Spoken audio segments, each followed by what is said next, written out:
Elder Scrolls Online is an absolute failure.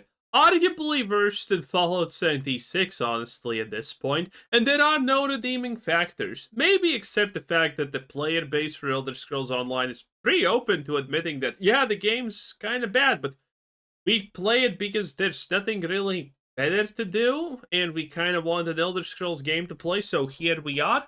Which is commendable considering you're never gonna hear a World of Warcraft player ever admit that Blizzard is even shit or anything like that, so at least you got that going for you, I guess. But other than that, Elder Scrolls Online is truly, truly abysmal. The last impressive thing that they did in this game was, well, actually, there's three things.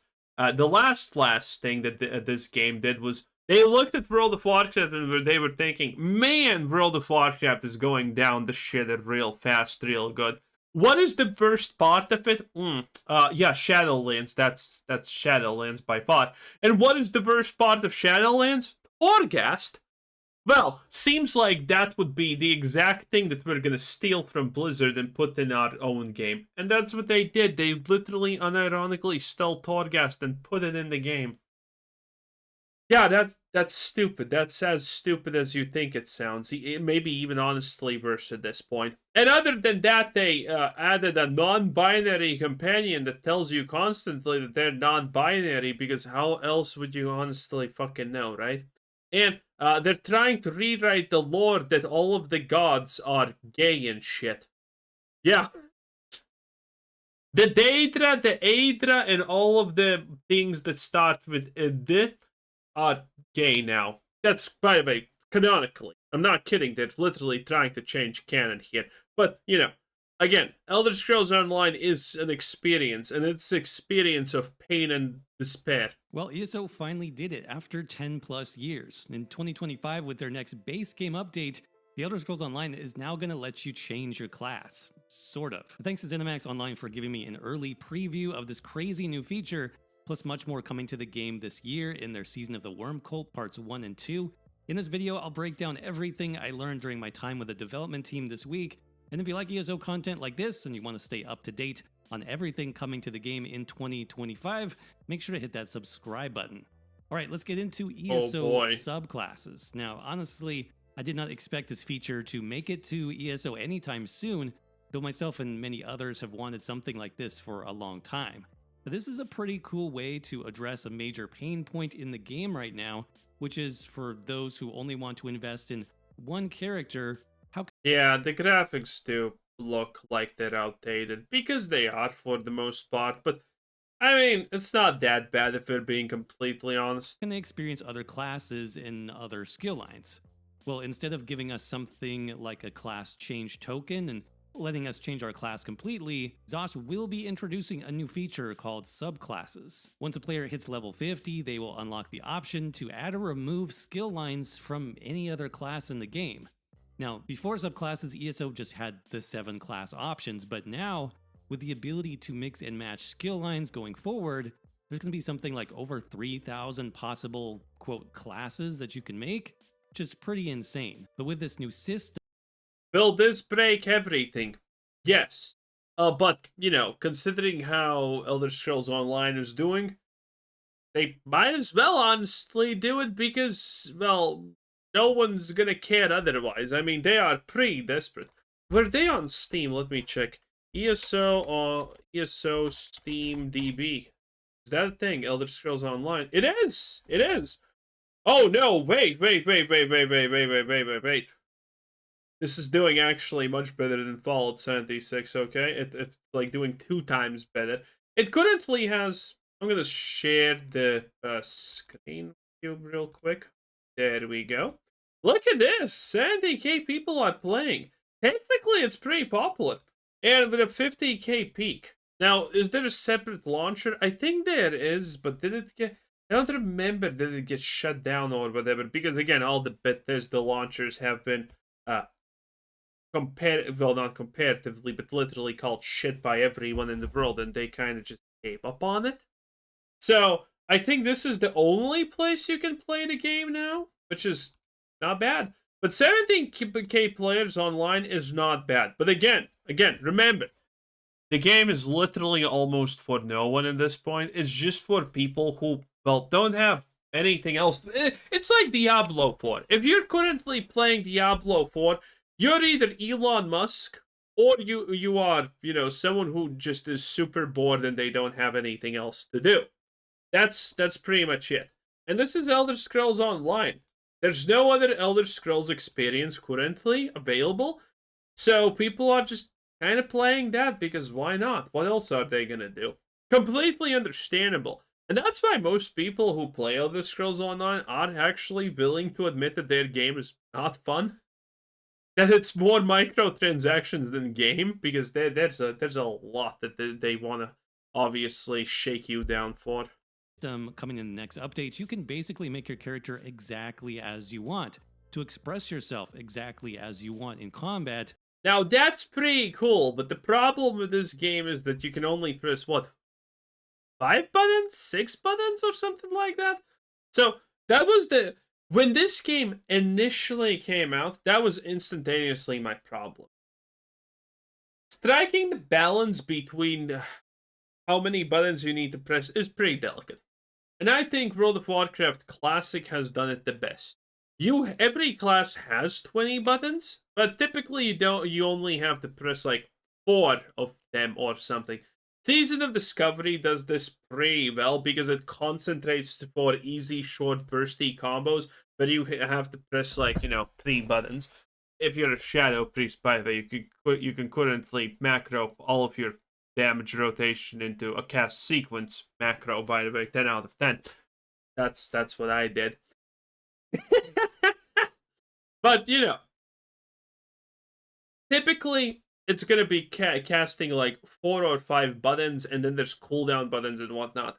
Elder Scrolls Online is only 5 buttons in total, and that's bad. Okay, that is bad. You want those you want a total of like 7 to 8 buttons to cast, and then there's like 4 buttons to spam constantly. But considering you can't combo in Elder Scrolls Online, well, it's kind of bad. That kind of ruins it.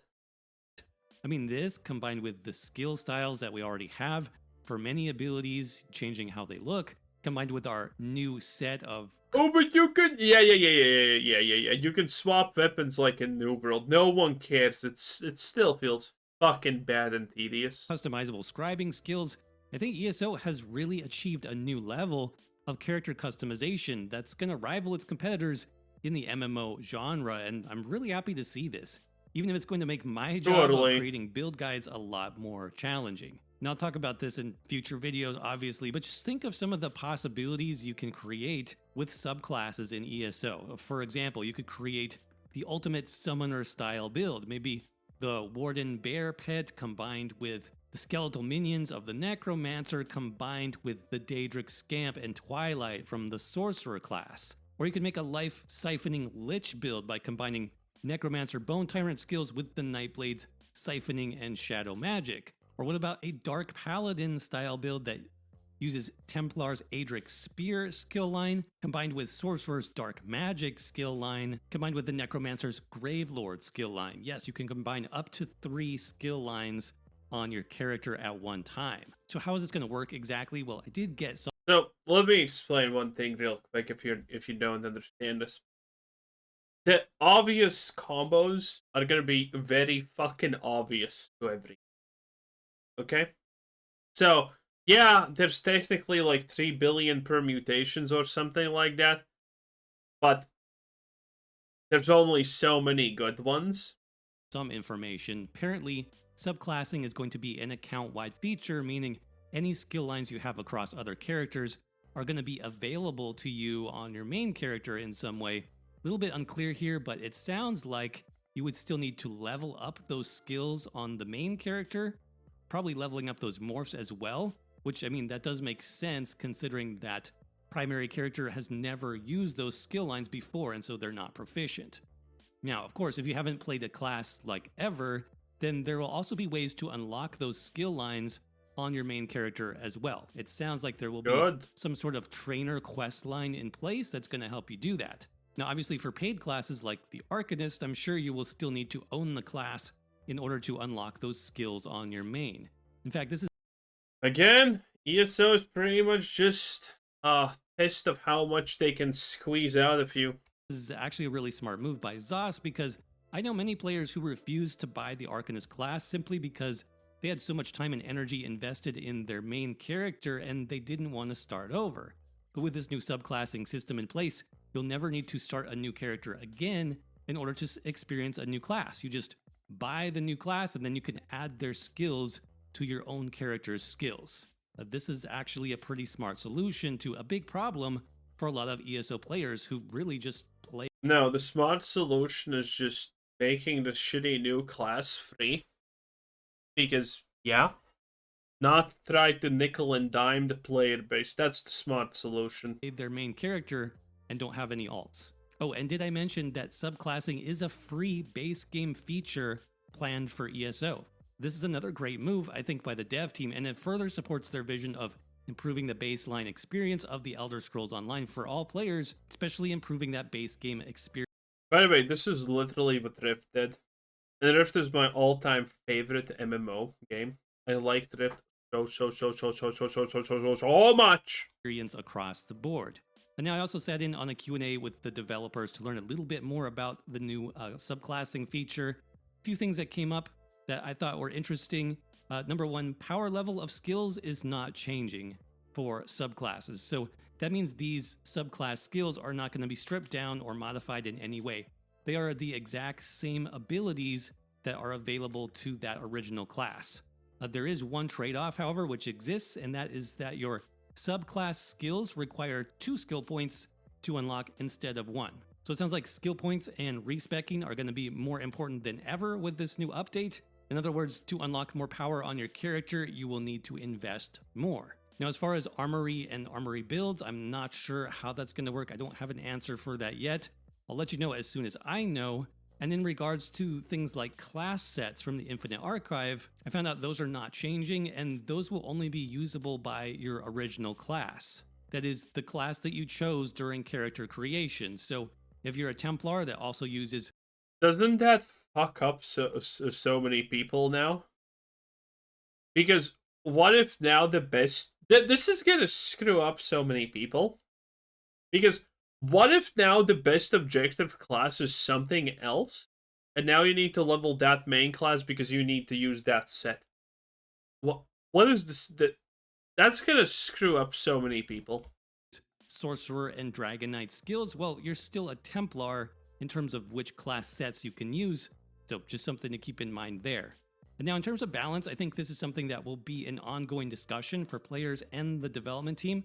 Richard did talk about this a little bit in one of our Q&A sessions where he mentioned that the team did extensive testing in dungeons, for example, and while they did see some increased power creep, obviously, due to the ability to further optimize builds, it wasn't really a matter. By the way, some power creep? Whoever tested this and is gonna say, oh, there's some power creep, has not played this, okay? I'm not gonna play this, I will never play this.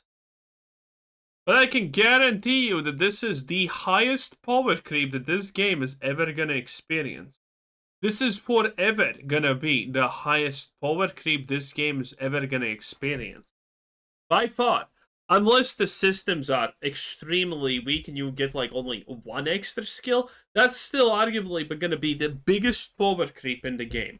Massive change, and basically they were okay with it, at least for now, and were more excited to give us these new options to customize builds and actually have fun playing the game, which is great. And if you're curious how this is going to look, I was given some gameplay B-roll footage to showcase. It looks pretty much as I would have hoped, with the player able to seamlessly switch between abilities on the fly from their predetermined subclasses. So yeah, I'm definitely curious what you guys think will be your favorite class and subclass combinations.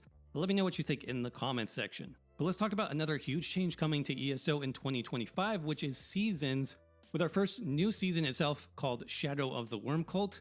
Now, the best way I can explain the 2025 season to you, and this was said several times by people on the development team as well, is it's basically right now a chapter, but instead of all the chapter content dropping in June, that same amount of content is spread out in multiple releases throughout the year. So starting in June, we have Shadow of the Worm Cult Part 1. This introduced... Ah, yes, drip feeding players. Like, Diablo 4 does, that's surely not gonna backfire and make people pissed. This is a brand new zone, the island of Solstice. This has some pretty interesting Argonian themes mixed with high elf vibes, including lush jungles, new monsters, a brand new city hub that looks pretty amazing. Plus, the usual delves and public dungeons. And we do You gotta give one thing to ESO Online, though. That architecture is pretty good. Now, skill animation and enemy animation? Fucking trash. Holy. I mean, you are going to be hard pressed to find me a single skill animation that I actually will not call blatantly shit in this game. But cities, how they look, yeah, that's very cool. That's very cool. know that there is a new 12-player trial coming this release as well. But what's more interesting, I think, is the worm cult aspect, which signals the return of the game's OG mainline story quest involving Molag Bal, Manny Marco, and the forces of Cold Harbor returning to the game for an epic continuation of that original storyline. And from what I've heard, many fan-favorite characters are returning into the mix as well, including Razum Dar, Vanis Galarian, and many more. I honestly can't wait to see how they return to the storyline and update it for the modern era of VSO. It should be really interesting. Season of the Worm Cult Part 2 is going to kick off late summer, opening up yet another new activity tied to Solstice called the Writhing Wall. This giant landmark separates the western and eastern sides of the zone with a giant wall of souls created by the Worm Cult. And there's this world-shaping event that players can join into together to try to breach the wall to put a stop to the Worm Cult forces gathering strength on the other side. Now, there seems to be multiple paths to participate in this event, as players can build camps, they can defend camps, and ultimately build a weapon which is going to be capable of breaking through the massive wall of souls. Based on the footage I saw, it seems like crafting and Is it going to be a soul cannon? Is it going to be a soul cannon? resource gathering might also be a part of the process. And certainly combat against the forces of Cold Harbor, that's a given, especially after that wall gets breached. Now, according to Rich, there are also multiple phases of the assault on the wall, and your entire server can contribute to bringing the wall down faster. Now, we have had several server-wide events in the past, but nothing quite like this, and with the world-changing aspect tied into it. Really sounds awesome. There's definitely going to be some... It sounds not bad. That I will give, but it sounds dragged out and long also, which is definitely a huge minus. We have learned from Shadowlands and other expansions in World of Warcraft and in other games, by the way, that players don't fucking like drip feeding like this. It's really, really bad and annoying. People want to play as much as they want and not feel like idiots if they take a week vacation and don't play the game and they come back and everything is already done for them and shit like that, okay?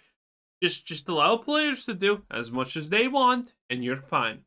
That's it. Drip feeding is stupid. Well, anyway, that was 10 out of 10. Zero to Hero Academy. Wait, no, that's not one. Hack the Minotaur. Anyway, bye-bye.